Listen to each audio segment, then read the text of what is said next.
Ayoko na sir. Pambihira naman yung papamaneho niyo sa sasakyan sa akin eh. Walang reserba, walang tools, walang jack, walang allowance. Tapos wala pang preno, dyan na lang kayo. Nag-apply ka? Eh malamang sir, kaya nga po ako dito eh. Kasi resume mo. Na-send ko na sa inyo kahapon sir. Hulaan ko, yan ang tinitingnan nyo sa laptop nyo. Aba, ang galing ah. Paano mo nahulaan? Secret. Ano applyan mo? May bakante ba sa truck driver sir? Meron. Ano ba gusto mo? 4 wheels, 6 wheels, or 10 wheels? Yun bang 10 wheels sir? May body ba yun o gulong lang? Meron.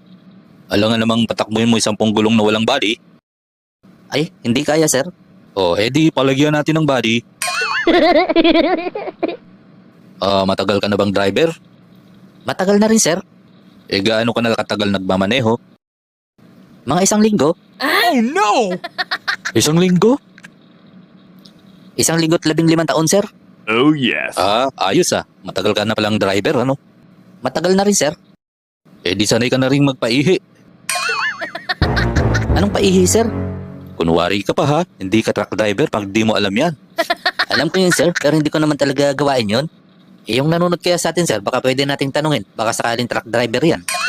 Boss, truck driver ka ba? May kilala ka bang magaling magpaihi? Loko, dinamay mo pa yung nanonood eh. Nagbaka sakali lang sir. Sa palagay mo, sa tagal mo ng driver, anong pinaka-advantage mo sa ibang mga driver? Anong ibig mong sabihin sir? Halimbawa, pag nasiraan ka, kaya mo bang mag-troubleshoot? Kaya ko yan sir. Sa totoo lang, may kasasakyan ako dati na pumatok sa gitna ng kalsada. Ang ginawa ko, doon ko na rin binaba yung makina. Tapos in-overhaul ko. Bago bumaba yung traffic naisang pa kauli yung makina. Mukhang malaki talaga, no? Oo sir, malaki talaga makina nun. Naku, hindi makina yung sinasabi ko. Ang sinasabi kong malaki, yung kayabangan mo. Ibig sabihin pala marunong ka magkupunin ng makina.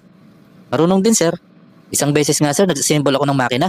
Nung matapos ko nang i-assemble sir, marami pa akong naipakilong tornilyo eh. What? Madami sir naging sobra.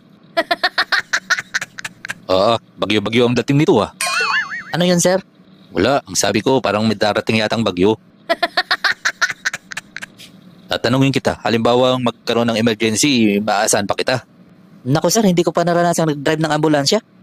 Halimbawa, kailangan mong bumiyahe pero wala kang reserbang gulong. Kakayanin mo bang bumiyahe? Kaya sir. Oh, wow! Iyan ang gusto ko. Halimbawa walang jack, kaya mo rin bang bumiyahe? Kaya sir. Parang ganun lang yung walang reserbang gulong eh. Kung sa bagay, halimbawa kung walang tools, kaya mo rin bang bumiyahe? Kaya naman sir, basta nakakondisyon yung sasakyan. Nice. Good, paano kung walang allowance, kaya mo rin bang bumiyahe? Kaya yun sir, basta't malapit lang yung biyahe. Good, kung halimbawang walang preno yung truck, kaya mo rin bang ibiyahe?